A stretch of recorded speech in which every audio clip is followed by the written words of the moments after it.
একটা মেথড হলো যে আমরা যদি টোটাল প্রপার্টি জানি, টোটাল প্রপার্টি মিন করছি molar property Z, molar property of the solution যদি জানি, সেখান থেকে আমরা partial molar property of any component বের করতে পারবো।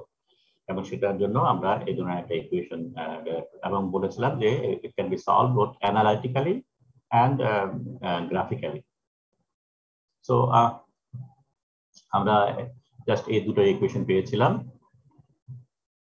এবং তারপরে আমরা এই অঙ্কটাও আমরা করেছিলাম কিভাবে অ্যানালিটিক্যালি সলভ করে। তো আমরা এখন আমরা দেখব কি করে গ্রাফিক্যালি সলভ করে।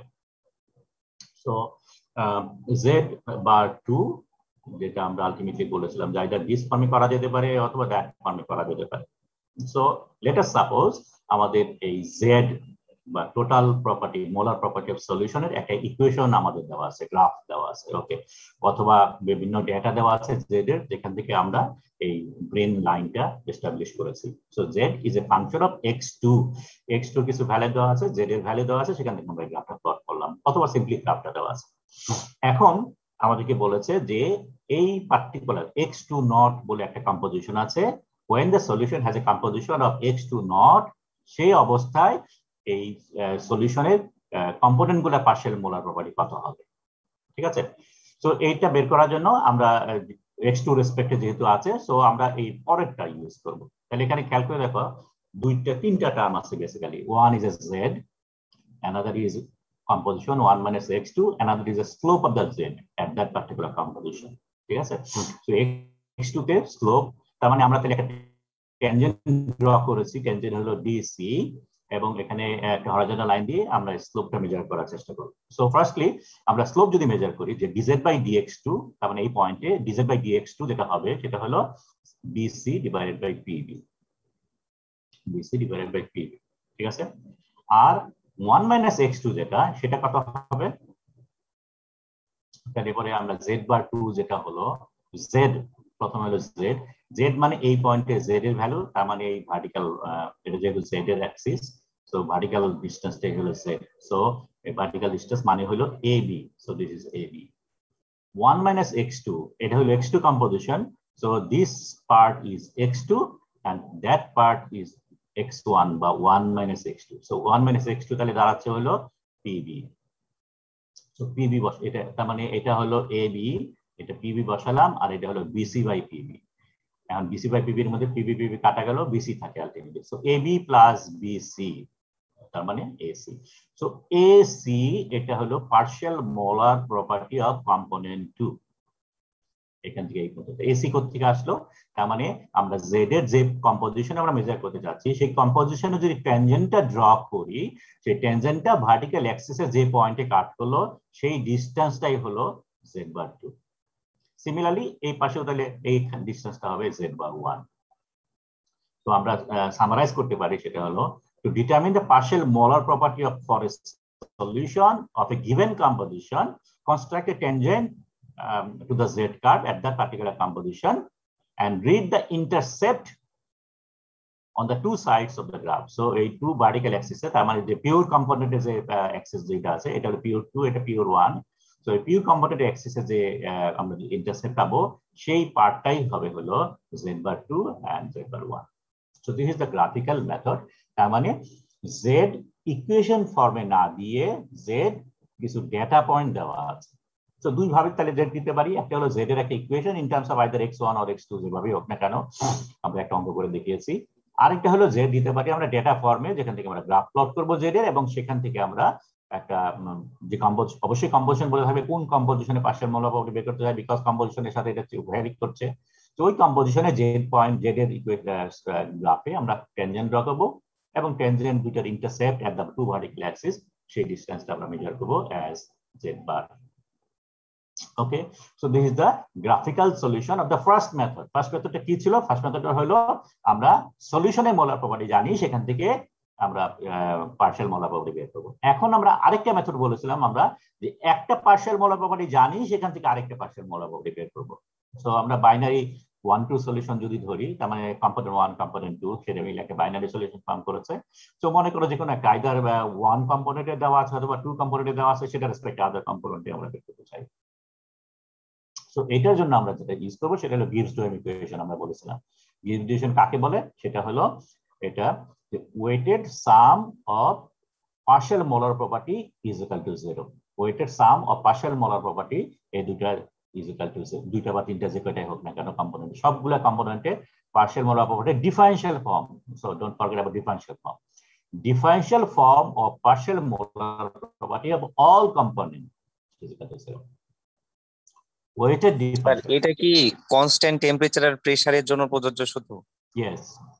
এটা constant, don't forget about that one as well. ঠিক আছে? So at a particular temperature and pressure এটা প্রযোজ্য। সো আমরা বাইনারির জন্য যদি ধরি তাহলে x1 dz bar 1 plus x2 dz bar 2, তো এখান থেকে dz1 bar 1 যদি বের করি সিম্পলি এটা দাঁড়াচ্ছে। তার মানে আমাদের এইটা যদি জানি তাহলে পরে আমরা ইন্টিগ্রেট করলে এটা পাওয়া যেতে পারে। সো এই ধরনের একটা সিচুয়েশন দাঁড়াচ্ছে। সো আমরা যদি এটা ইন্টিগ্রেট করি ফ্রম একটা স্ট্যান্ডার্ড স্টেট, সেটা ধরছি x1 is equal to 0, ঠিক আছে? এখান থেকে যে কোনো একটা x1 এর ভ্যালু, সো 1 থেকে any particular value of x1 সেটা রেসপেক্টিভলি আমরা ইন্ডিকেট করলাম। সো dz এটা z হয়ে গেল, z বার 1 হয়ে গেল, z bar 1 at x1 and z bar 1 at 1। So এটা মাইনাস হলো, এটা ইন্ডিকেশন আমরা করে রেখে দিয়েছি বিকজ এখনো আমরা এই ব্যাপারে কিছু জানি না। সো এখন এইখানে আমাদের কিছু নেসেসারি কারেকশন করতে হবে। সেটা হলো এই যে ইকুয়েশন যেটা দেওয়া আছে x1 স্ট্যান্ডার্ড স্টেট, এটার মানে কি? x1 is equal to 1 মানে কি? তার মানে পিওর কম্পোনেন্ট, একটাই কম্পোনেন্ট, পিওর কম্পোনেন্ট। যদি পিওর কম্পোনেন্ট হয় it is not a solution, it is a pure component. এবং সলিউশন যদি না থাকে তাহলে পার্শিয়াল মোলার প্রপার্টি বলে কিছু থাকবে না, কারণ তখন সলিউশনের একটা কম্পোনেন্টের প্রপার্টি হবে। So z bar 1 which is a partial molar property of component 1 সেটা সমান 0 হয়ে যাবে, বিকজ পার্শিয়াল মোলার প্রপার্টি বলে কোনো অস্তিত্ব থাকবে না, পার্শিয়াল মোলার প্রপার্টি বলে কোনো অস্তিত্ব থাকবে না। এটা হলো pure component, it is not a solution. So আমরা এই পার্টটাকে তাইলে আমরা 0 করে দিচ্ছি, আলটিমেটলি আমরা পাবো শুধু z bar 1 at any given composition, ডান দিকের পার্টটা রয়ে গেল, ঠিক আছে? সো এটা আমরা পেলাম। তাহলে পরে আমাদের কন্ডিশন যেটা দাঁড়ালো সেটা হলো যে আমরা যদি z bar 2 জানি এবং একটা স্ট্যান্ডার্ড স্টেটে z1 এর ভ্যালু যদি জানি, তাহলে পরে এনি স্টেটে z1 এর ভ্যালু আমরা পেতে পারবো। তো আমাদের দুইটা জিনিস লাগবে, একটা স্ট্যান্ডার্ড স্টেট লাগবে, যে স্ট্যান্ডার্ড স্টেটে z1 এর ভ্যালু আমাদের জানা আছে, এই ভ্যালুটা ইট কুড বি, এটা যদি অন্য কিছু থাকতো, যদি এটা আমরা জানতাম তাহলে কোনো সমস্যা ছিল না, ঠিক আছে? তো যেহেতু আমরা এটার এই জিনিসটা অবভিয়াসলি আমরা জানি, সুতরাং এটা 1 ধরে স্ট্যান্ডার্ড স্টেট ধরে এটা আমরা ক্যালকুলেট করছি। তো আমরা z bar 1 মানে এটাকে আমরা সংক্ষেপে লিখলাম, z bar 1 at any value of x1 would be equal to minus of this part of integration. So আগের মতোই আগের নিয়মটা যেটা দেখেছিলাম, এই ইকুয়েশনটা আমরা সলভ করতে পারি অ্যানালিটিক্যালি অথবা গ্রাফিক্যালি। অ্যানালিটিক্যালি সলভ করতে গেলে পরে আমাদের z bar 2 এই ইকুয়েশনটাকে একটু মডিফাই করতে হয়। মডিফিকেশনটা কিভাবে করি? Very simple modification. যদি এই z bar 2 অ্যানালিটিক্যালি কখন করি? যখন একটা ইকুয়েশন দেওয়া থাকে। সো z bar 2 এর একটা ইকুয়েশন দেওয়া আছে এন্ড কম্পোজিশনটা যদি x2 হয়, তার মানে z bar 2, সরি আমি এখানে পয়েন্টটা নিয়ে নিই, ছিল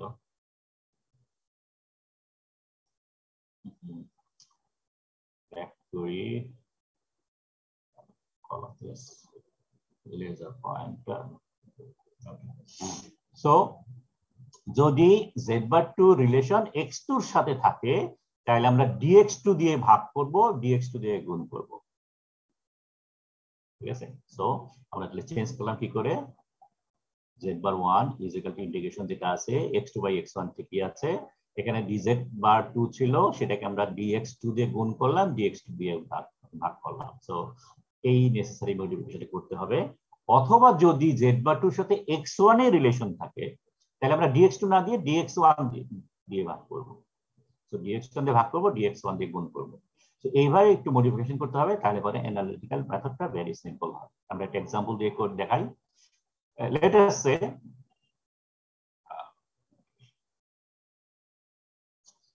h bar 2, তার মানে partial molar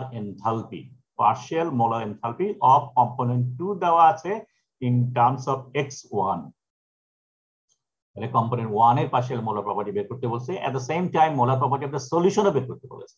তো দুটো জিনিস চেয়েছে, একটা হলো 1 এর রেসপেক্টে পার্শিয়াল মোলার প্রপার্টি দেওয়া আছে, সরি 2 রেসপেক্টে পার্শিয়াল মোলার প্রপার্টি দেওয়া আছে, 1 এর পার্শিয়াল মোলার প্রপার্টি বের করতে হবে এবং total molar property of solution বের করতে হবে। ওকে, প্রথমটা যদি দেখি, যেহেতু 1 এর রেসপেক্টে আছে তাহলে আমরা ইকুয়েশনটাকে কি করলাম, ডি ডেল্টা এইচ বার 2 যেটা আছে সেটাকে 1 এর রেসপেক্টে ভাগ করব, dx1 dx1 ভাগ করলাম, গুণ করলাম। এখন এই পার্টটা আগে ক্যালকুলেট করতে হবে। সো এটাকে সিম্পলি, যেহেতু 1 এর রেসপেক্টে ইকুয়েশনটা সিম্পল এনাফ আছে, সো এটাকে যদি ডিফারেন্সিয়েট করি উইথ x1 তাহলে আমরা পাবো 2ax1। সো এটা হলো 2ax1, আগে অন্যান্য জিনিস যা আছে ঠিকই আছে। এখন এইটা করার উদ্দেশ্যটা বুঝো, এই x1টাকে আমরা কেটে দিলাম, কেটে দেওয়ার পরে আমরা পাবো মাইনাসটা আছে এখানে, আগে ফর্মুলা মাইনাস 2 এটাকে বাইরে সরিয়ে দিলাম, ইন্ডিকেশনের পরে যেটা থাকলো x2 dx1। এখন ভ্যারিয়েবল দুইটাই আছে, যে কোনো একটাই নিতে হবে। এক করতে পারি আমরা dx1 ঠিক রেখে x2টাকে 1 - x1 করতে পারি, অথবা আরো সিম্পলি ভাবে যেটা করতে পারি, dx1 আমরা জানি মাইনাস dx2, সেখানে মাইনাস dx2 বসিয়ে নিয়ে দুইটাই dx2 হলো, মানে x2 রেসপেক্টে করা হলো। তাহলে এখানে মাইনাসটা এখানে কাটাকাটি গিয়ে প্লাস হয়ে গেল, আমরা পেলাম x2 dx2। ইন্টিগ্রেশনের লিমিটও চেঞ্জ করতে হবে, যেহেতু x2 রেসপেক্টে নিয়ে গেছি। সো x1 = 1 যদি হয় তাহলে x2 = 0 হবে, আর any ভ্যালু x1 এখানে ভ্যালু x2। সো এইটা আমরা ইন্টিগ্রেশন যদি করি, সিম্পল ইন্টিগ্রেশন x2²/2 হবে, 2 কাটা গেল, আমরা পাবো ax2²। ঠিক আছে, ভেরি সিম্পল। সো এখন আমরা 1 এর পার্শিয়াল মোলার প্রপার্টি জানি, 2 এর পার্শিয়াল মোলার প্রপার্টি দেওয়া আছে, টোটাল মোলার প্রপার্টির সলিউশন যেটা আমরা বলেছিলাম যে weighted sum of the partial molar property. So molar property of solution would be equal to partial molar property weighted sum. So এটাকে আমরা 1 এর মোলার পার্শিয়াল প্রপার্টিকে x দিয়ে গুণ করলাম, 2 এর মোলার প্রপার্টিকে x2 দিয়ে গুণ করলাম। সো এই দুটো ভ্যালু আমরা পেয়েছি।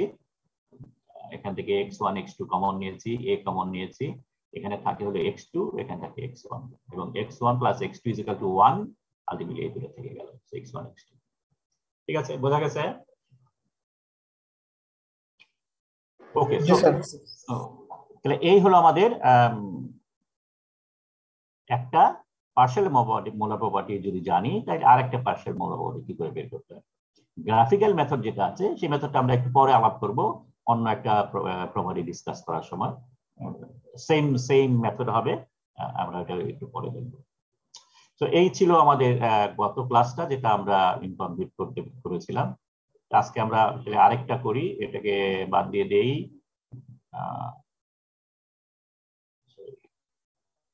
আমরা আরেকটা স্ক্রিন শেয়ার করি। সো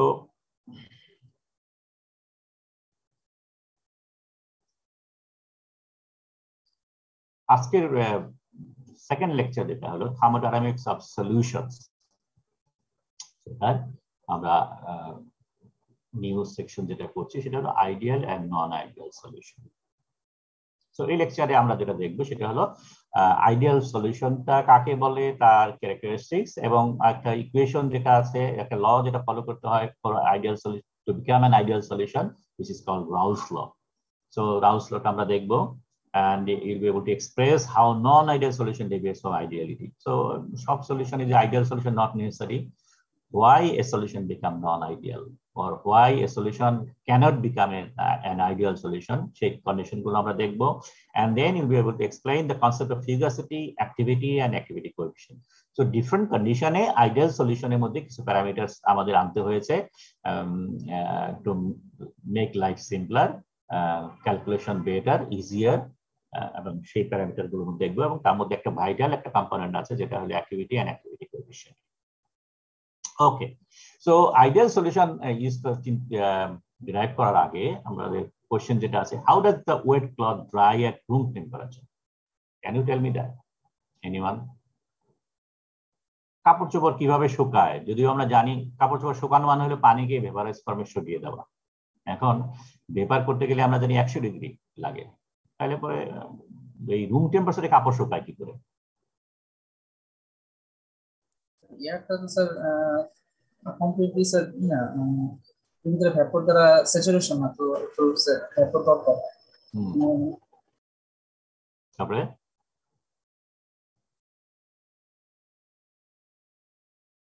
শেষ হলো না তো। ওকে, সো ও যেটা বলতেছিল সেটা পার্ট অফ ইট, মেইন রিজনটা যদিও বলেছে সেটা হলো যে every substance either liquid or solid has its own vapor pressure। তার মানে এই সলিড অথবা লিকুইড সবসময় তার গ্যাস ফেজের সাথে একটা ইকুইলিব্রিয়াম কন্ডিশনে থাকে, ঠিক আছে। সো এখানে যে ওয়াটার যেটা আছে কাপড়ের মধ্যে, তার মানে একটা লিকুইড ফর্ম আছে, সেই লিকুইড ফর্মটা ওয়াটার ভেপারের সাথে, ভেপার যেটা অ্যাটমসফিয়ারে আছে সেই ভেপারের সাথে সে একটা ইকুইলিব্রিয়াম কন্ডিশনে আছে। when the equilibrium is disturbed then something happens। তার মানে যদি মনে করো এই যে আমরা গরম কাপড় শুকিয়ে দিলাম, সেখানে যদি বাতাস থাকে, সেই বাতাসে অ্যাটমসফিয়ারে ভেপার ফেজ থেকে ভেপারটাকে সরিয়ে নেয়, ভেপারটাকে সরিয়ে নিয়ে গেলে পরে ইকুইলিব্রিয়াম ইজ ডিস্টার্ব, তখন লিকুইড থেকে আবার কন্টিনিউয়াসলি ইভাপোরেট করে, ঠিক আছে, যাতে করে ইকুইলিব্রিয়ামটা আবার মেইনটেইন করে। এবং সেই জন্য আমরা দেখেছি যে বর্ষাকালে কাপড় শুকাতে দেরি হয়, because atmosphere is saturated with water vapour, so equilibrium is already been attained. এবং তুমি যদি মনে করো একটা সেম কন্ডিশনে, মনে করো এই রোদের মধ্যেই আছে, রোদের মধ্যেই একটা কাপড়কে যদি তুমি এনক্লোজড করে রাখো, একটা গ্লাস জার দিয়ে বন্ধ করে রাখো, তাহলে পরে ওই কাপড়টা শুকাবে না, বিকজ এভাপোরেশন করে ইকুইলিব্রিয়াম অ্যাটেইন করেছে এবং এই ইকুইলিব্রিয়ামটা ডিস্টার্ব হয়নি, সো ওইটা ওভাবে থেকে যাবে, কাপড় ভেজাই থেকে যাবে। সুতরাং তাহলে এখান থেকে আমাদের শিক্ষা যেটা হলো সেটা হলো যে প্রতিটা ম্যাটেরিয়ালই either liquid solid, they has its own vapor pressure এবং ইকুইলিব্রিয়াম কন্ডিশনে সে ইকুইলিব্রিয়াম ভেপার প্রেসার অ্যাচিভ করে, এবং এই ইকুইলিব্রিয়াম ভেপার অ্যাচিভ করার জন্য সে স্পন্টিনিয়াসলি ইভাপোরেশন করে যতক্ষণ পর্যন্ত না ভেপার এবং লিকুইড ফেজ দুটার মধ্যে ইকুইলিব্রিয়াম অ্যাটেইন করে। এবং ইকুইলিব্রিয়ামটা ডিস্টার্ব হলে পরেই তখন আইদার ইভাপোরেশন হবে অথবা কন্ডেনসেশন হবে। যদি বেশি গ্যাস ফেজে চলে আসে তাহলে গ্যাস ফেজ থেকে লিকুইড ফেজের মধ্যে এটা ট্রান্সফার হবে, যেটাকে আমরা বলতে পারি কন্ডেনসেশন। এই ধরনের সিনারিও এটা হচ্ছে। সো এই যে স্পন্টিনিউয়াস ইভাপোরেশন যেটা হচ্ছে সেটা অবভিয়াসলি ডিপেন্ড করে বন্ড স্ট্রেংথের উপরে, তাই না? যত স্ট্রং বন্ড হবে ইভাপোরেশন রেট তত কম হবে। সো নিকেলের গ্যাস ফেজে যাওয়ার সম্ভাবনা যতটুকু, ম্যাগনেসিয়ামের গ্যাস ফেজ যাওয়ার সম্ভাবনা অনেক অনেক অনেক অনেক বেশি, বিকজ ম্যাগনেসিয়ামের বন্ড স্ট্রেংথ অনেক কম compare to nickel. So kinetic view point যদি আমি এই ধরনের এভাপোরেশন কন্ডেনসেশনটা দেখি, যে একটা কন্ডেন্স ফেজ থেকে গ্যাস ফেজে যাবে, যেটাকে আমরা বলি এভাপোরেশন। এভাপোরেশনটা কখন হয়? যখন কন্ডেন্স ফেজের অ্যাটমগুলো একটা সাফিসিয়েন্ট কাইনেটিক এনার্জি গেদার করে এবং সে এসকেপ বন্ডটা ভেঙে দেওয়ার জন্য তা সাফিসিয়েন্ট হয় এবং বন্ড ভেঙে সে গ্যাস ফেজে এসকেপ করে। So this is called evaporation. Condensation কি হচ্ছে? গ্যাস ফেজের যে অ্যাটমগুলো আছে সেই অ্যাটমগুলো যদি কন্ডেন্স ফেজের সারফেসের মধ্যে কলাইড করে এবং এই কলিশনের সময় যদি সে এনার্জি সাফিসিয়েন্টলি লুজ করে, তখন সে আবার এই কন্ডেন্স ফেজের অ্যাটমের সাথে বন্ডিং এ চলে যায় এবং সে কন্ডেন্স ফেজে পার্ট হয়ে যায়। So that is called condensation, ঠিক আছে। এবং অ্যাট এনি গিভেন কন্ডিশনে যখন ইকুইলিব্রিয়াম অ্যাটেইন করে, তখন আমরা বলি rate of evaporation RE is equal to rate of condensation RC।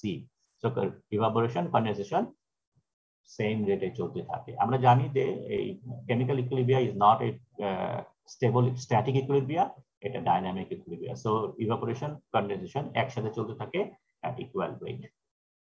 Okay, sir যে কোনো সলিড ফেজের জন্য ইয়েস, যে কোনো ম্যাটেরিয়াল আইদার এখন সলিডে ইভাপোরেশন করছে, তোমার হয়তো মানে ইমাজিন করতে কষ্ট হচ্ছে, কিন্তু আমরা এই ভ্যালু যদি দেখি, নিকেলেও ইভাপোরেশন হচ্ছে 1600 ডিগ্রিতে, টেম্পারেচার যদিও ভেরি হাই, টেম্পারেচার হাই হওয়ার কারণে কিছুটা ইভাপোরেশন হচ্ছে। হয়তো রুম টেম্পারেচার আমরা দেখবো এই ভ্যালু এত কম, এটাকে ইকুয়াল টু 0 হিসেবে ট্রিট করতে পারি।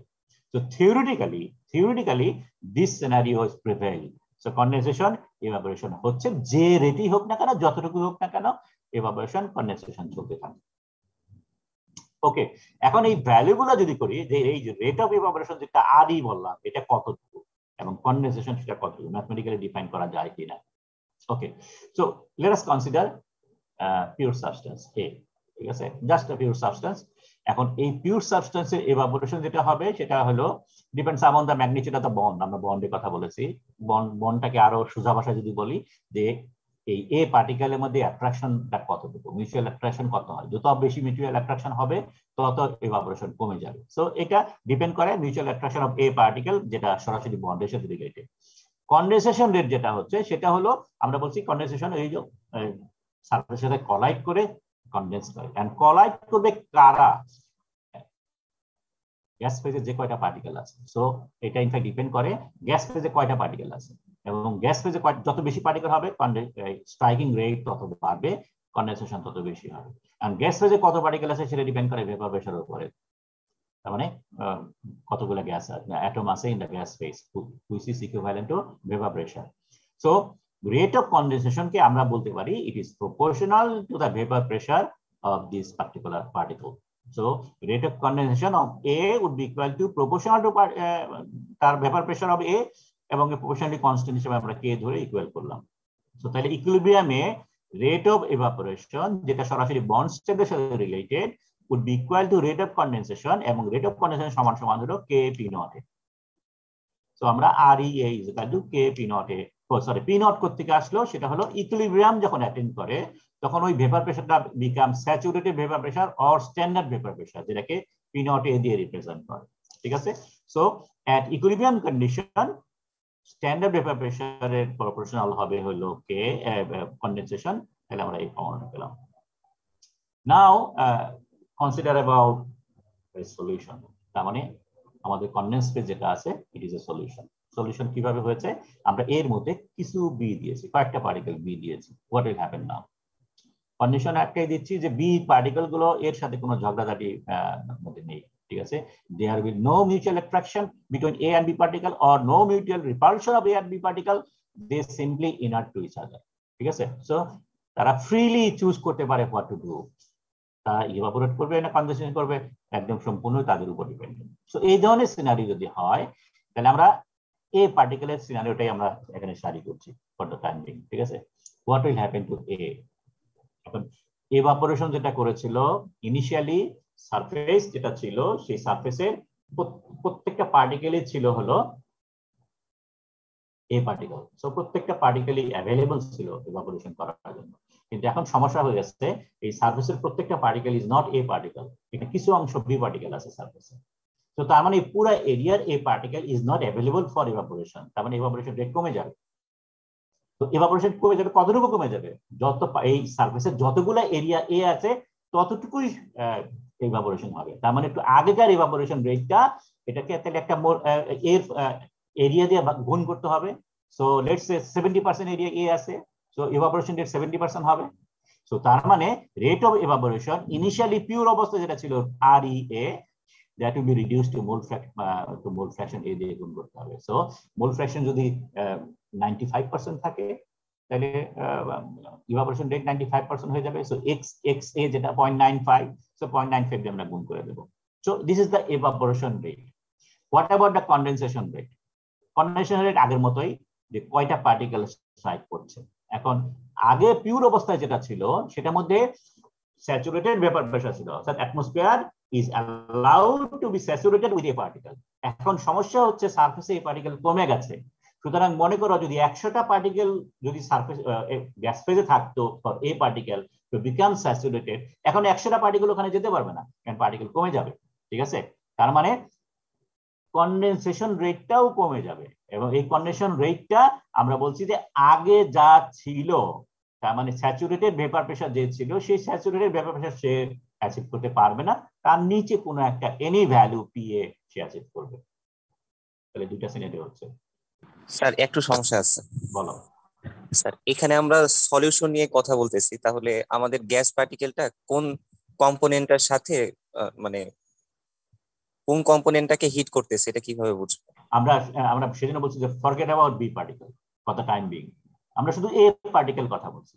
জি স্যার, শুধু এ পার্টিকেলের কথা বলছি, এবং আমরা আগেই বলে দিয়েছি যে এ পার্টিকেল যা ইচ্ছা তাই করতে পারে, বির সাথে তার কোনো সম্পর্ক নেই, দে আর ইনার টু ইচ আদার। সেই জন্য আমরা জাস্ট এ পার্টিকেলের মধ্যে সীমাবদ্ধ। বি পার্টিকেলের একই জিনিস ঘটবে, সেটা আমরা পরে আলাপ করবো, ঠিক আছে। শুধু এ পার্টিকেলের সাথে পিওরের সিনারিওর সাথে এইটার তফাৎ কি সেটা আমরা বোঝার চেষ্টা করছি, যে ইভাপোরেশন রেট কমে যাবে কেন, সারফেসে 100% এ নাই, সুতরাং যতটুকু এ আছে তত রেটে ইভাপোরেশন হবে। আর কনডেনসেশন করার সময় যে আমরা বলছি condensation proportional to the saturated vapour pressure, এখন এই স্যাচুরেশনটা অ্যাচিভ করতে পারবে না, কারণ কম ইভাপোরেশন হচ্ছে। তার মানে ভেপার প্রেসারটা তখন স্যাচুরেটেড ভেপার প্রেসার না হয়ে তার চেয়ে কম কোন একটা ভ্যালু, আমরা লেট আস কনসিডার পিএ, সেইটা হবে। তাহলে এখন যদি ইকুইলিব্রিয়াম অ্যাটেইন করে, তাহলে রেট অফ ইভাপোরেশন যেটা আমরা বলছি যে রেট অফ ইভাপোরেশন সেটা হবে এটা, একটু আগে এই ভ্যালুটা। So this is the value of, sorry এখানে আমার কলমটা নেই। তো এটা হলো রেট অফ ইভাপোরেশন এবং হুইচ ইজ ইকুয়াল টু, এই ভ্যালুটা আমরা জানতাম আগের থেকে, এটা পিওর অবস্থা। সো কে পি নট এ, এটাকে আমরা এক্স দিয়ে গুণ করলাম। So this is the rate of evaporation, এবং কনডেনসেশন বলছি proportional to not saturated vapour pressure, any vapor pressure. So any vapor pressure P এর proportional, যেটাকে K দিয়ে গুণ করে proportionality constant, same material, so proportionality constant same থাকবে, K থাকবে। So ultimately this is our equation.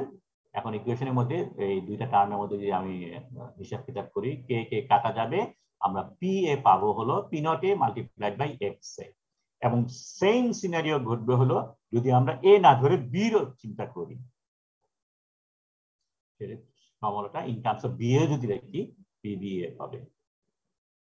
ঠিক আছে, behaviour of B কেমন হবে সেটা আমরা একটু পরে আলাপ করবো, একটু পরে মানে কখন, যখন আমরা ডাইলিউট সলিউশন বলবো তখন। বেসিক্যালি আমরা বি দিচ্ছি অল্প কয়েকটা পার্টিকেল, সো বি চিন্তা করি, বি থেকে সলিউট যদি চিন্তা করি, এটাকে সলভেন্ট হিসেবে যদি চিন্তা করি, তাহলে বিটা আমি ডাইলিউট সলিউশন, এটা আমরা নেক্সট ক্লাসে আলাপ করবো।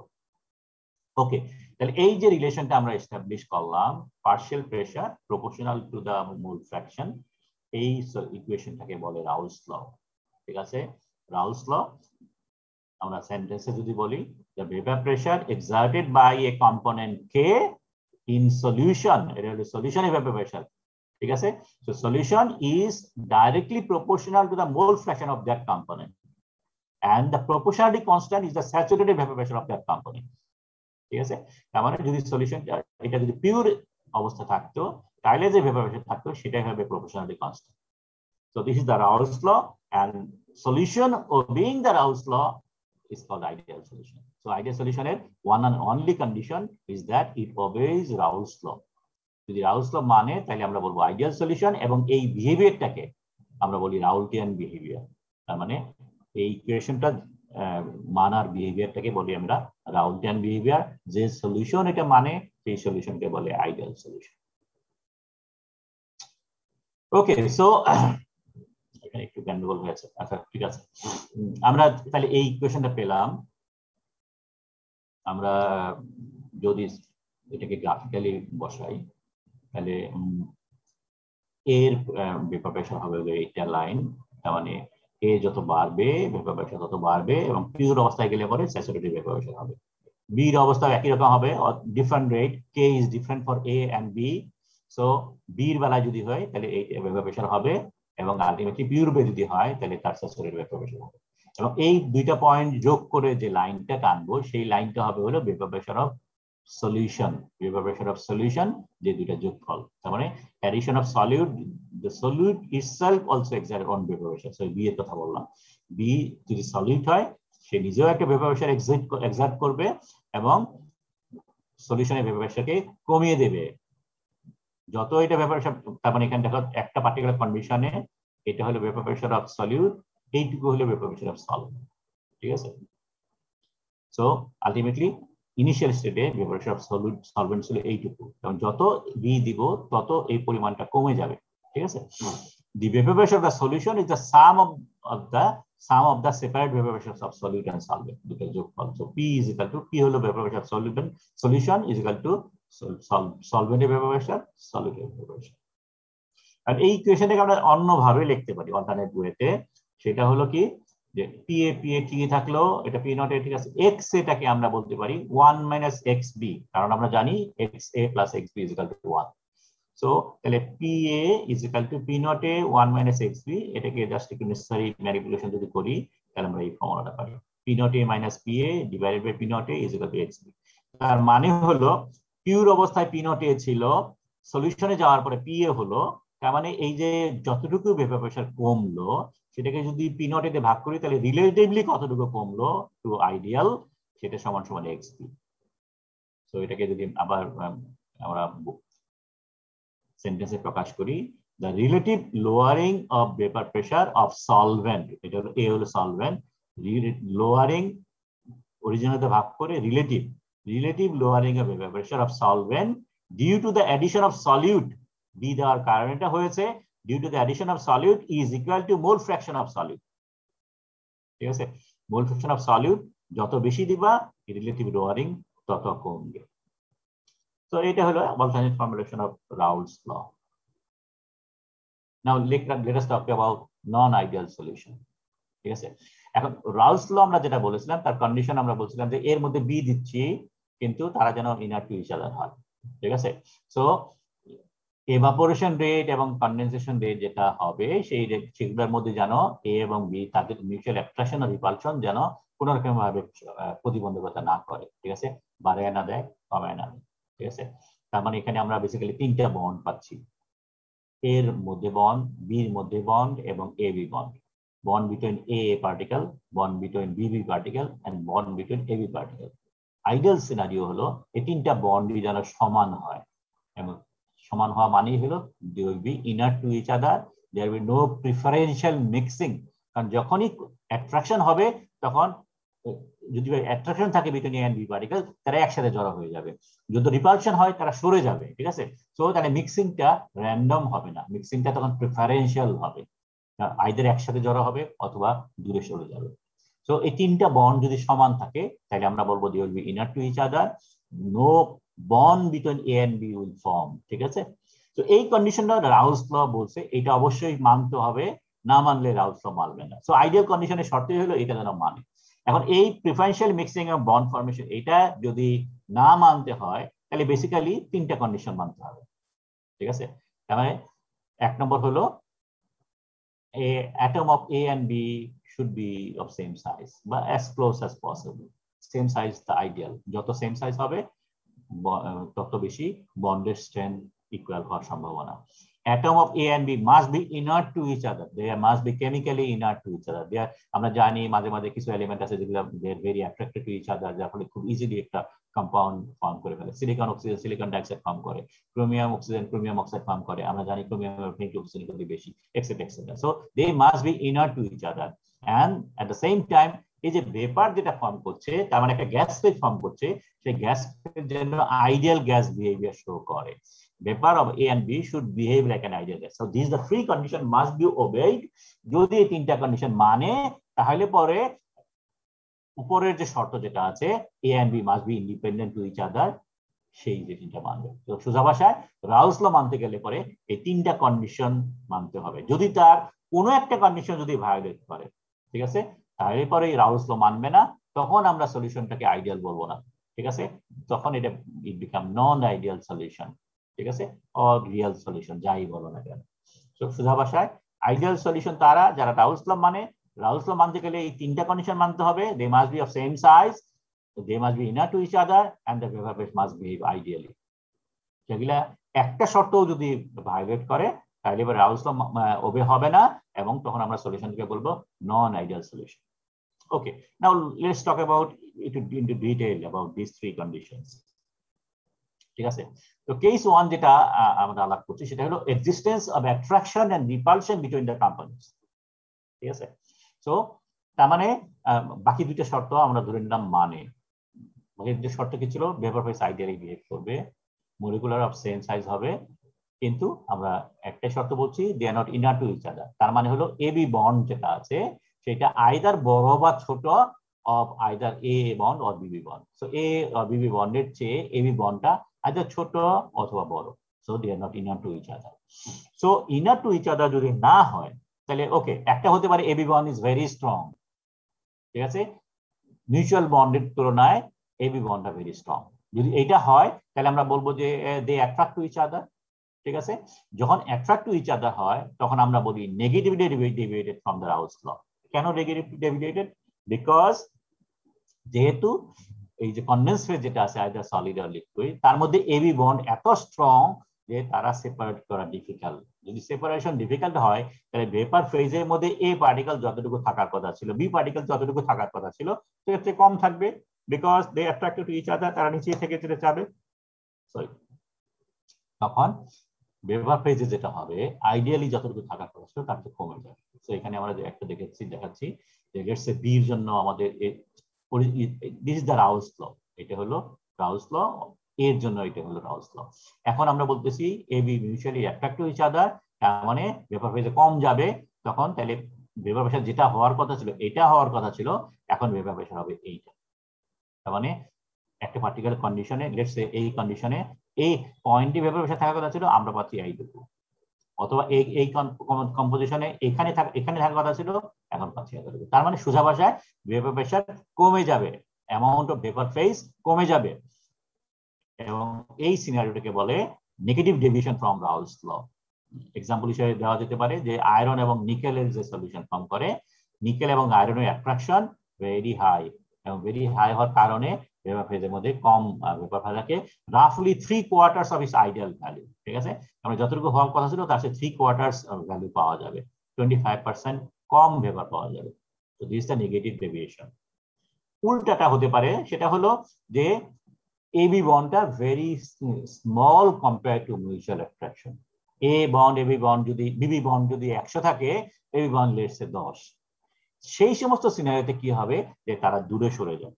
ঠিক আছে, তারা একসাথে না থেকে তারা দূরে সোজা কথা রিপালশন হচ্ছে। দূরে সরে যাওয়া মানে আইডিয়াল কেস সিনারিও হলো তারা ভেপার ফেজে চলে যাওয়া। ঠিক আছে, লিকুইড কনডেন্স ফেজে না থেকে তারা ভেপার ফেজে চলে যাবে। সো তার মানে ভেপার ফেজে ভেপারের অ্যামাউন্টটা বেড়ে যাবে, particle in the vapour phase would be very high, এবং তখন আমরা বলি positive deviation from Raoult's law, লাউডেন বিহেভিয়ার। এখানে যে এক্সাম্পল দেওয়া হচ্ছে, তো this is the Raoult's law. আমরা যেটা পাচ্ছি সেটা হলো অনেক উপরে পাচ্ছি, তো দুইটাই উপরে দেখানো হচ্ছে, এবং আলটিমেটলি সলিউশনের ভেপার প্রেসার যেটা আছে এটা আইডিয়ালি থাকার কথা ছিল, তার চেয়ে অনেক বেশি পাওয়া যাবে। ঠিক আছে, তো এটা হলো সলিউশন, 1 হলো সলিউশনের ভেপার প্রেসার, 2 হলো সলভেন্টের ভেপার প্রেসার, এবং 3 হলো সলিউটের ভেপার প্রেসার। তো আয়রন কপার সলিউশন যেটা আছে সেটা এই ধরনের সিনারিও শো করে। partial pressure of copper is about 10 times higher than the ideal value. তার মানে আইডিয়ালি যতটুকু ভেপার থাকার কথা ছিল তার চেয়ে 10 গুণ বেশি কপারের ভেপার থাকে in the gas phase. So this is the repulsion. তার মানে AB attraction is smaller than the mutual attraction between the particles. উপরটা বলেছি AB attraction is very higher than the mutual attraction between the particles. So উপরটা negatively deviated, নিচেরটা positively deviated. And ideal scenario হলো, একটা example দেই, এটা হলো iron manganese, they almost behave ideally. So they almost have an ideal solution. By the way, 1600 degree কেন কাছাকাছি কেন বলেছি, because all these are steel making condition এর কথা বলা হয়েছে। তো এগুলো হলো স্টিলের সিনারিওটা দেখানো হয়েছে। So iron steel, iron nickel, iron copper, iron manganese, এগুলো হলো স্টিলের মধ্যে কি ধরনের বিহেভ করে ম্যাঙ্গানিজ, কপার এবং নিকেল, সেগুলো জাস্ট এক্সাম্পল হিসেবে এখানে নেওয়া হয়েছে। Okay, so this is the first one, যে atom গুলা A and B inert, not inert to each other. They are either exist a mutual attraction or mutual repulsion. এখন second scenario যেটা হচ্ছে components are different sizes, and different size যদি হয় তাহলে পরেও there will exist a mutual attraction repulsion. তোমরা জানো কেমিস্ট্রিতে পড়াচ্ছ bonding এর সময়, যে অ্যাটমের সাইজ যদি ডিফারেন্ট হয় তাহলে একটা বন্ড এক্সিস্ট করে। So a difference in size of atom and the component solution will affect the distance between center of the adjacent particle, and consequently there will be a mutual attraction or repulsion. And যখনই mutual attraction আর repulsion থাকবে তার মানে আগের মতো positive negative deviation show করবে। তো এখানেও তাই একই জিনিস হচ্ছে। 3 নম্বর সিনারিও যেটা আছে, vapour phase not behave ideally. ঠিক আছে, so normally very high pressure scenario অথবা ভেরি লো টেম্পারেচার সিনারিও, এই দুটো সিনারিও যখন ঘটে তখন সাধারণত গ্যাস ফেজটা আইডিয়ালি বিহেভ করে না। The pressure exerted by gas are not equal to the vapour pressure, এবং আইডিয়াল সলিউশন, আইডিয়াল গ্যাস যত আছে সেগুলো সাধারণত এই ধরনের সিনারিও হয়, ভেরি হাই প্রেসার এবং ভেরি লো টেম্পারেচার। এই সমস্ত কন্ডিশনে ideal gas PV is no longer obeyed by the gas phase, এবং তখন আমাদের অন্যভাবে চিন্তা ভাবনা করতে হবে। ওকে, সরি এখানে কিছু গন্ডগোল হচ্ছে। Anyway, now let us talk about the concept of fugacity. Fugacity একটা টার্মিনোলজি এখানে অ্যাপ্লাই করা হয়েছে, কেন আনলো সেটা আমরা একটু আগে আলাপ করি। আমরা বলেছি যে at high pressure or low temperature, এই দুইটা সিনারিওর ক্ষেত্রে গ্যাস নো লঙ্গার হবে the ideal gas law PV এবং লিনিয়ার রিলেশনশিপ বিটুইন গিভস energy and the vapour pressure become complicated. আমরা যখন সলিউশনের যখন প্রপার্টি মেজার করি তখন সাধারণত আমরা বলেছিলাম যে ফ্রি এনার্জি একটা ভেরি ইম্পর্টেন্ট প্যারামিটার, এনার্জি কখন রিঅ্যাকশন কন্ডাক্ট হয় আমরা পরবর্তী পর্যায়ে দেখবো। সো গিবস এনার্জি একটা ভেরি ইম্পর্টেন্ট প্যারামিটার, এবং গিবস এনার্জির সাথে এটা মেজার করার জন্য সাধারণত গিবস এনার্জির সাথে প্রেসারের একটা রিলেশন এস্টাবলিশ করা হয়। আমরা একটু পরে এটা হয়তো করবো। সো এই যে ইকুয়েশনটা, it is a very simple ফর্মের ইকুয়েশন, একটা লিনিয়ার ফর্মের একটা equation, not linear but very simple ফর্মের রিলেশন। যখন এই গ্যাস ফেজটা ওবে না করে তখন এই প্রেসারটাকে তখন প্রেসার হিসেবে ঠিক করা যায় না, তখন এই ফিজিক্যাল এনার্জি ফর্মুলাও ডিফারেন্ট হয়ে যায়। তোমরা জানো হয়তো কোথায় বলেছো, কেমিস্ট্রিতে অথবা ফিজিক্সে বলেছো আইডিয়াল গ্যাস ল, গে-লুসাক ল না কি সরি ল এইসব আছে।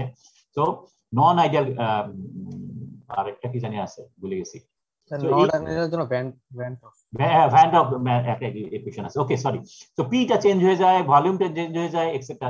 সো এই ইকুয়েশনটা তখন আর সিম্পল ফর্মে থাকে না, এবং এই ইকুয়েশনটাও সিম্পল ফর্মে থাকে না, ইট বিকাম কমপ্লিকেটেড। সো এইটা হচ্ছে আমরা মোর ইন্টারেস্টেড about এটা because we want to calculate the energy, যেটা দিয়ে আমরা ডিসিশন নেব, অল প্র্যাকটিক্যাল ডিসিশনস। সো এই কন্ডিশনটা যাতে আগের মতোই থাকে, সিম্পল ফর্মে থাকে, তখন এই পিটাকে আমরা তখন চেঞ্জ করে আরেকটা প্যারামিটারে রিপ্লেস করি। উদ্দেশ্য একটাই, যাতে এই ইকুয়েশনটা সিম্পল থাকে এবং এই ইকুয়েশনটাও যেন সিম্পল থাকে। তার মানে পি কমপ্লিকেটেড হয়ে যাচ্ছে, পি একটা নতুন ফর্মে একটা পি মাইনাস আলফা বা এই ধরনের কিছু একটা জিনিস হাবি জাবি চলে আসতেছে। তো এটা যেন সিম্পলার ফর্মে থাকে, তখন প্রেসার না ইউজ করে আমরা আরেকটা কনসেপ্ট ইউজ করছি, সেটা হলো ফিগাসিটি। পি ইউজ না করে আমরা ফাই ইউজ করি, যাতে করে পি ভিজিক্যাল এনার্জি যে সিম্পল ফর্মটা থাকে সেটা আমরা ফাই ভিজিক্যাল এনার্জি এরকম একটা ফর্মুলা দিতে পারি। ঠিক আছে? So phi just like P, কিন্তু it's a different form. So fugacity, under all conditions the equation of state remains the familiar form and ensure the relationship between G and P. এখন আমরা বলবো G আর P না বলে G and phi বলবো, এটা very simple থাকে। ঠিক আছে? সো ফিগাসিটি দিয়ে যদি এখন আমি রাউলস ল লিখি ইনস্টেড অফ পি, আমরা পি এর রেসপেক্টে আমরা বলেছিলাম যে কি P A is equal to P naught A into X A, এরকম বলেছিলাম। এখন আমরা পি বদলে ফাই দিলাম, সো phi K is equal to phi naught K into X K. So Raoult's law become এইটা, এবং এই রাউলস ল কোন কন্ডিশনে যে আসলো সেটা হলো ideal gas vapour phase is not behave ideally, 3 নম্বর শর্তটা যেটা ছিল। তো 3 নম্বর তার মানে এমন সলিউশন আছে যে সলিউশনটার মধ্যে প্রথম দুটো শর্ত মানে, তার মানে মোটামুটি same size, inert to each other, but gas phase not behaving ideally, gas phase behave non ideally, সেই ধরনের সলিউশন গুলোর জন্য এই ইকুয়েশনে প্রযোজ্য। যখন আমরা বলছি যে ideal solution with imperfect gas, যদি ideal solution with perfect gas যদি হয়, তার মানে সবগুলো তিনটা শর্ত যদি মানে, তখন আমরা বলবো P K is equal to P naught K X K. এখন আমরা বলি phi K is equal to phi naught K X K. এই ফাইটা আমরা আনলাম ইমপারফেক্ট গ্যাসের জন্য, phi is equal to fugacity, phi naught K হলো fugacity of component K in its standard state. Okay, fugacity concept পাওয়া গেল। Then there is another concept. এখন আমরা সলিউশনটাকে আরেকটু জটিল করে দিচ্ছি যে ওকে সলিউশনটা একেবারে রিয়েল, নট আইডিয়াল। তার মানে রিয়েল সলিউশনও এটা মানে না। তার মানে আমরা যেটা বলতে চাচ্ছি যে paper phase not behave ideal, এটা তো আছেই, উপরে দুইটা শর্ত ছিল, সেই দুইটা শর্তও সে মানে না, যে তারা ইনার টু ইচ আদার না, অ্যাটম গুলো অফ ডিসিমিলার সাইজ। তার মানে একদম টোটালি একটা রিয়েল সলিউশন। তাহলে real solution P K is equal to P naught K into X K, সেটা তো মানেই না আইডিয়াল রিয়েল রাউলস, তো সেটা তো মানেই না। ইভেন ফাইয়ের রেসপেক্টে যে সলিউশন আছে সেটাও মানে না। ঠিক আছে? এখন এই সলিউশনটাকে এই ইকুয়েশনটাকে যদি আমি একটু সিম্পল ফর্মে বলি, তাহলে কি দাঁড়াচ্ছে যে phi is proportional to X K, তাই না?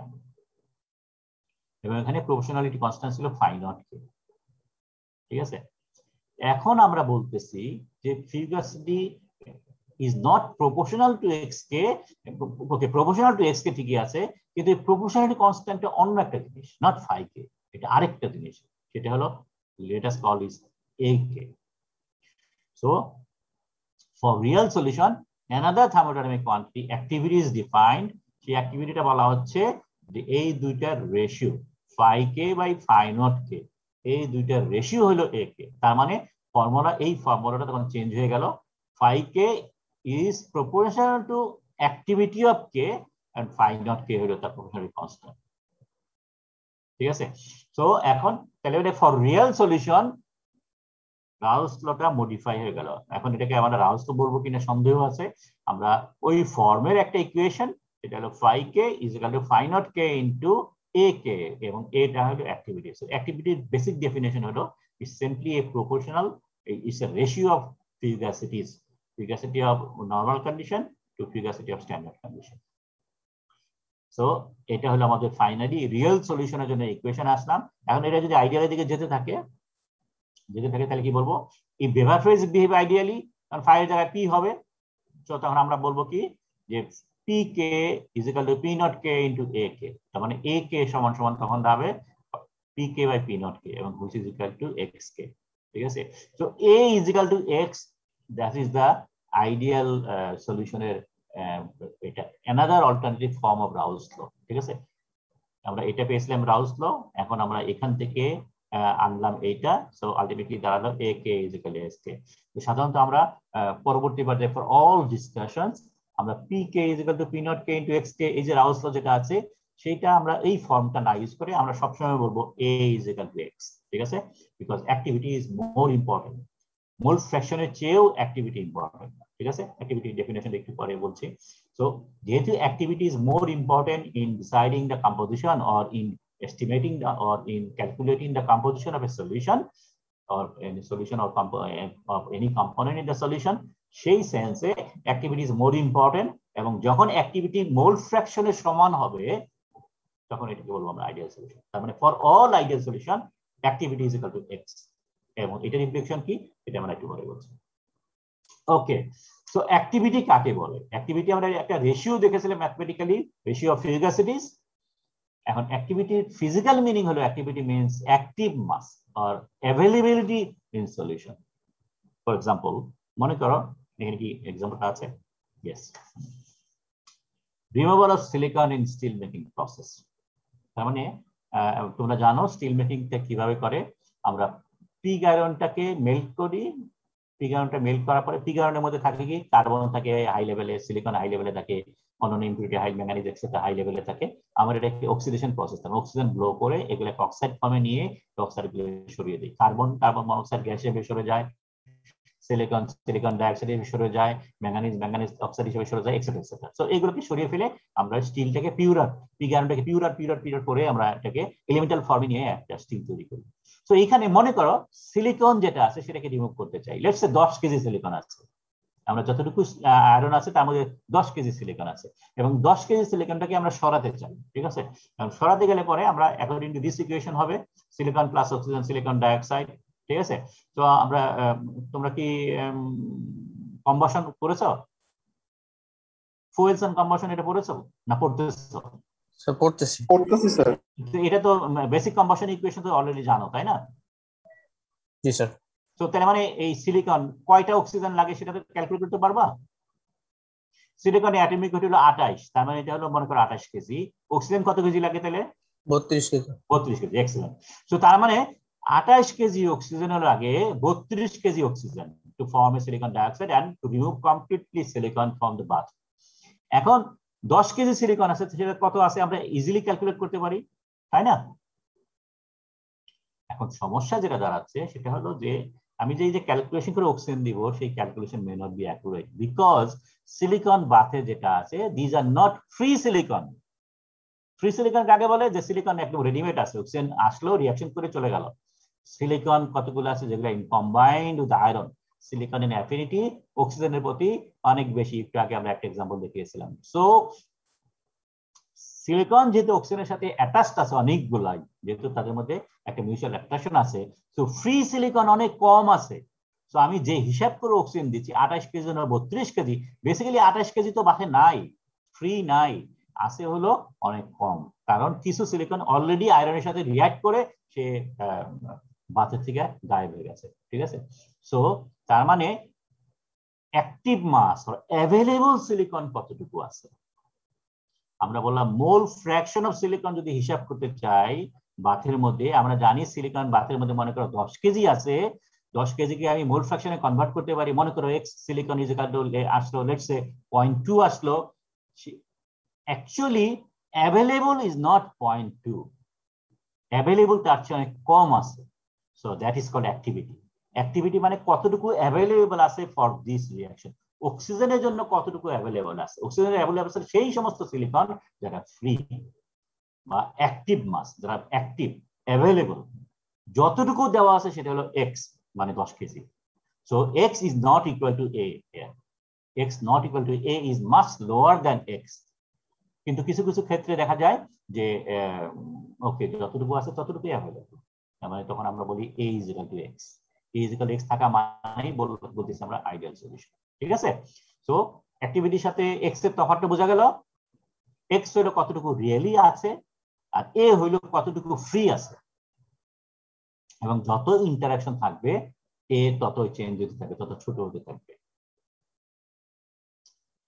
ওকে, তার মানে সেই জন্য আমরা বলছি ফর আইডিয়াল সলিউশন যদি আমরা কনসিডার করতে চাই তাহলে আমরা ইউজুয়ালি ধরবো a is equal to x। ওকে, নাও আরেকটা জিনিস, অ্যাক্টিভিটি মেজার করার জন্য সবসময় স্ট্যান্ডার্ড সেট কনসিডার করতে হয়, বিকজ a একটা রিয়েল স্কেলে রিপ্রেজেন্ট করতে হয়, এবং এই স্কেলটা সাধারণত যেটা মেজার করতে হয় সেটাকে ফর দ্য টাইমিং আমরা ধরবো স্ট্যান্ডার্ড স্টেট।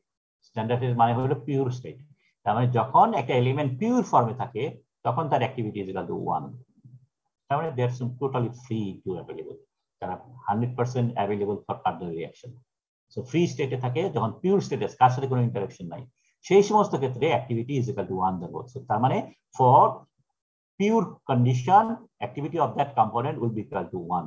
যতই ইমপিউর হতে থাকবে, যতই আমরা আরেকটা বি ঢুকাতে থাকবো, এ তত চেঞ্জ হতে থাকবে depending on the mutual attraction or repulsion between A and B particles. So standard state এখানে আমরা ধরলাম pure state, and activity is meaningless unless it is accompanied by detailed description of the standard state. So activity যখনই বলবা a is equal to 0.5 কার রেসপেক্টে সেটা তখন বলতে হবে। ওকে, mini standard state আছে, আমরা পিওর স্টেটটাকে এখানে কনসিডার করলাম। লাস্টলি আরেকটা পয়েন্ট মনে হয় আমাদের এখানে আছে, সেটা হলো যে কনসেপ্ট অফ অ্যাক্টিভিটি কোএফিশিয়েন্ট। আমরা বললাম আইডিয়াল স্টেটের জন্য activity is equal two x, তাহলে নন আইডিয়াল সলিউশনের বেলায় কি হবে? নন ideal সলিউশনে a is equal to a not equal to x, simple as that. and a যদি x এর সমান না হয় তাহলে x এর একটা প্রপোর্শনাল হবে, এবং সেই প্রপোর্শনালটি একটা কনস্ট্যান্ট আমরা ধরলাম অ্যাক্টিভিটি কোএফিশিয়েন্ট। ঠিক আছে, তার মানে আমরা বললাম a not equal to x but a is equal to একটা প্রপোর্শনাল কনস্ট্যান্ট ইনটু x, এবং এই প্রপোর্শনাল কনস্ট্যান্টকে গামা দিয়ে রিপ্রেজেন্ট করা হয়, এবং গামাটা সমান সমান অ্যাক্টিভিটি কোএফিশিয়েন্ট। তার মানে গামা সমান সমান কি দাঁড়ালো, তাহলে এখানে যদি গামা বসাই, gamma is equal to a by x, এবং a সমান সমান আমরা এই রেশিওটা বেসিক ডেফিনিশন বলেছিলাম, phi k by phi naught k, নিচে x আসলো, so this is the gamma k। So gamma k এটা ম্যাথমেটিক্যাল ডেফিনিশন বা সিম্পল ডেফিনিশন হলো a এবং x এর রেশিও। ঠিক আছে, অথবা এটা দিয়ে বলতে পারি a is equal to gamma x। For ideal solution a সমান সমান x, তার মানে গামা is equal to 1 দাঁড়াচ্ছে, এবং পজিটিভ ডেফিনিশন যদি হয় তাহলে গামার ভ্যালুটা সাধারণত একের চেয়ে বড় হয়, তখন a তখন বেড়ে যায়, আর নেগেটিভ ডেফিনিশন যদি হয় একের চেয়ে ছোট হয়, a তখন কমে যায়। পিওর সাবস্টেন্স যদি হয়, পিওর সাবস্টেন্সের বেলায় x is equal to 1, a is equal to 1, তখন gamma of b is equal to 1 হবে। So that is the concept of activity coefficient. So আজকে এই পর্যন্তই, খুব কম সময় হয়ে গেল। ঠিক আছে, আমরা স্টপ শেয়ার করি। সো আজকে আমরা যেটা তাহলে পড়লাম, আমরা যদি সামারাইজ করি, সেটা হলো অনুপাত ক্লাসটা শেষ করেছি, সেখানে গ্রাফিক্যাল মেথডটা আমরা ডিসক্রাইব করেছি, কিভাবে গ্রাফিক্যাল মেথডে পার্শিয়াল মডেল প্রপার্টিকে বের করতে হয়। আর পরের ক্লাস যেটা ছিল সেটা আমরা ideal solution and non ideal solution সম্বন্ধে পড়াশোনা করলাম। আমরা বললাম যে আইডিয়াল সলিউশনের বেলায় রাউলস ল মানে, এবং রাউলস লটা কি, সেটা হলো যে ভেপার প্রেসারটা এক্সার্ট করে সেই ভেপার প্রেসারটা মোল ফ্র্যাকশনের প্রপোর্শনাল, এবং প্রপোর্শনাল কনস্ট্যান্ট হলো partial saturated vapour pressure. So p is equal to p naught into x, that is the রাউলস ল। এবং যে সলিউশনটা রাউলস ল মানে তাকে বলি আমরা আইডিয়াল সলিউশন, যে সলিউশন এটা মানে না তাকে বলি রিয়েল সলিউশন বা নন আইডিয়াল সলিউশন। এখন এই p is equal to p naught x, এইটা মানতে গেলে পরে তিনটা শর্ত মানতে হবে। একটা হলো a এবং b পার্টিকেলের মধ্যে সেম সাইজ হতে হবে, তাদের মধ্যে কোনো বন্ড থাকা চলবে না, তার মানে মিউচুয়াল অ্যাট্রাকশন আর রিপালশন থাকা চলবে না, অথবা সরি অ্যান্ড থার্ড ইকুয়েশন হলো যে ভেপার ফেজে যে ভেপারটা গ্যাস পার্টিকেল গুলো চলে গেল, সেই vapour phase must behave ideally, তার মানে আইডিয়াল গ্যাস ল যেটা PV = nRT সেটা মানতে হবে। তো এই তিনটা কন্ডিশন যদি মানে কেবলমাত্র তখনই আমরা রাউলস ল মানবে এবং তখনই সলিউশনকে বলবো আইডিয়াল গ্যাস ল। এই তিনটা কন্ডিশনে কোনো একটা যদি ভায়োলেট করে তখন আমরা এটাকে রাউলস ল মানবে না এবং তখন এটা আইডিয়াল সলিউশনও হবে না, এটাকে তখন আমরা বলবো নন আইডিয়াল সলিউশন। এবং তিনটা কন্ডিশন যদি ভায়োলেট করে, কিভাবে হচ্ছে ভায়োলেশনটা হচ্ছে সেটা আমরা দেখলাম যে যদি ইনার্ট না থাকে তাহলে either they will be mutually attracted or mutually repulsed with each other. এবং অ্যাট্রাকশন যদি হয় তাহলে সাধারণত পার্টিকেল গুলো কনডেন্স ফেজে থেকে যাবে, ভেপার ফেজে কম হবে, তখন আমরা বলি নেগেটিভ ডেভিয়েশন। অথবা যদি তারা রিপালশন থাকে, তার মানে মিউচুয়াল বন্ড যদি মানে এবি বন্ড যদি মিউচুয়াল বন্ডের তুলনায় কম হয় তখন তারা রিপালশন হবে, তার মানে এটা গ্যাস ফেজে বেশি বেশি চলে যাবে, তখন আমরা বলবো এটাকে পজিটিভ ডেভিয়েশন। তো এই ধরনের সিনারিও হবে তখনও যখন অ্যাটমের সাইজ ডিফারেন্ট হয়, তখন এটা মিউচুয়াল অ্যাট্রাকশন আর রিপালশন এক্সিস্ট করবে এবং পজিটিভ ডেভিয়েশন আগের মতোই পাবে। আর থার্ড কন্ডিশন যেটা ছিল যে ভেপার ফেজ যদি আইডিয়ালি বিহেভ না করে, PV যদি nRT সমান না হয়, তখন আমরা কনসিডার করতে পারি আরেকটা প্যারামিটার যেটাকে বলে ফিউগাসিটি। তখন আমরা বলতে পারি ইনস্টেড অফ P আমরা বলতে পারি 5V = nRT। তো 5V আইডিয়াল গ্যাস ল 5V = nRT হয়, তখন আমরা রাউলস লটাকে মডিফাই করে দিই, সেটা হলো তখন 5K = phi0K × X কে করি, P এর জায়গায় phi দিয়ে বসে দিলাম এবং এইটার উপর বেস করে যদি রাউলস আমরা সলিউশনটাকে ডিফাইন করি, তখন আমরা একটা আইডিয়াল সলিউশন বলবো, কিন্তু আমরা একটু লেজ লাগিয়ে দিব যে ideal solution of imperfect gas, গ্যাসগুলো ইমপারফেক্ট না। তো তার মানে একটু ডেভিয়েশন হলো আইডিয়াল সলিউশন থেকে, একটু ডেভিয়েশন হলো যে ইমপারফেক্ট গ্যাস হলো। আর যদি একটা মেজর ডেভিয়েশন হয়, তিনটা কন্ডিশনে যে আইডিয়াল গ্যাস ছাড়াও যদি মিউচুয়াল অ্যাট্রাকশন রিপালশনও যদি হয়, তখন একেবারেই এটাও মানবে না। তখন আমরা বলতে পারি যে ফাই যে এক্স এর প্রপোর্শনাল বলেছিলাম, ফাই = phi0 × X, এক্স এর ফাই এক্স এর প্রপোর্শনাল না বলে ফাই অন্য একটা কোয়ান্টিটি প্রপোর্শনাল হতে পারে। যেমন আমরা তখন বলি ফাই = phi0 × A বলে একটা নতুন একটা প্যারামিটার দিলাম এবং সেটা নাম দিলাম অ্যাক্টিভিটি। এবং অ্যাক্টিভিটি থেকে আসলো 5K / phi0K। এবং এই অ্যাক্টিভিটি যদি এক্স এর সমান, অ্যাক্টিভিটিকে আমরা ডিফাইন করেছি availability or active mass in the solution. Active mass বা অ্যাভেলেবিলিটি বলে মিন করি যেটা ফ্রি স্টেটে থাকে, যেটা সলভেন্টের সাথে কোনো বন্ড ফর্ম করে নাই বা সলিউটের সাথে কোনো বন্ড ফর্ম করে নাই। যদি সলভেন্ট অ্যাটমের কথা চিন্তা করি, বন্ড ফর্ম করে নাই, যার ফলে they are free to react with any other things. তো এই অবস্থা ফ্রি যে অবস্থা থাকে সেটা যদি যতটুকু আছে সেই পুরাটুকুই থাকে, তার মানে A = X যদি হয়, তখন আমরা বলবো ideal solution. So A = X is an alternate form and more commonly used form of Raoult's law. So for all ideal solution, A = X. And যদি আইডিয়াল সলিউশন না হয় তাহলে এটাকে আমরা A = X না বলে X কে আরেকটা ফ্যাক্টর দিয়ে গুণ করি, সেই ফ্যাক্টরটা হলো গামা। আমরা তখন বলি A = gamma × X. তাহলে for real solution or non-ideal solution, A = gamma × X. এবং গামা কি? গামাকে বলছি অ্যাক্টিভিটি কোএফিশিয়েন্ট। আমরা ওখানে একটা শব্দ ইউজ করছি রাউলটিয়ান অ্যাক্টিভিটি কোএফিশিয়েন্ট। এটা হলো রাউলটিয়ান স্কেলে। রাউলটিয়ান স্কেল কাকে বলে?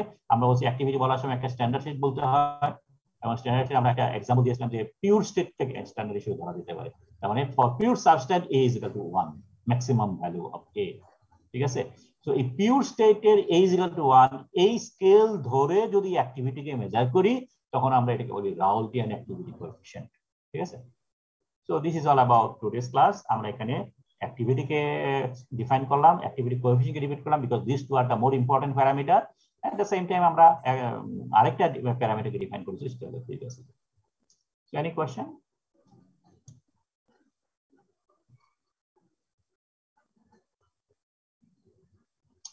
ওকে, তাহলে যদি এনি কোয়েশ্চেন না থাকে তাহলে আমরা আজকে শেষ করি।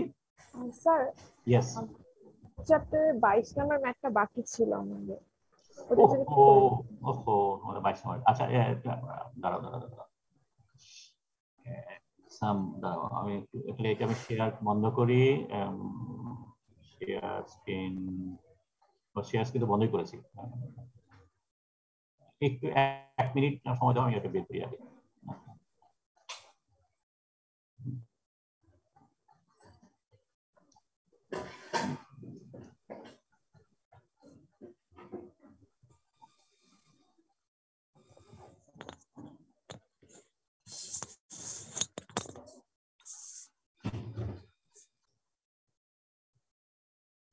চ্যাপ্টার 4 এর না, চ্যাপ্টার 4 এর 22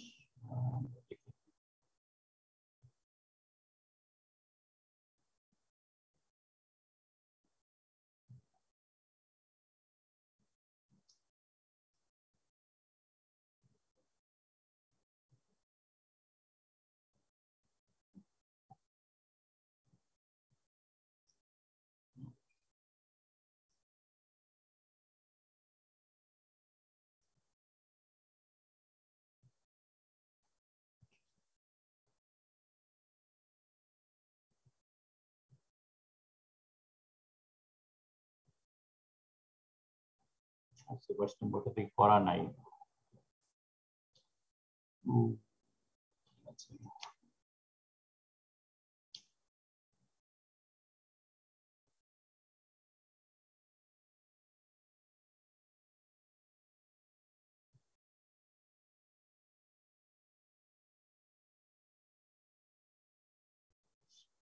ওকে আচ্ছা সরি, আমি এটা একদম টোটালি ভুলে গেছিলাম। আমি আজকে তোমাদের এটা ইয়ে দিয়ে দেবো, কি বলে এটাকে, জুমে দিয়ে দিব, ঠিক আছে? স্যার। ওকে, আজকে শেষ করি।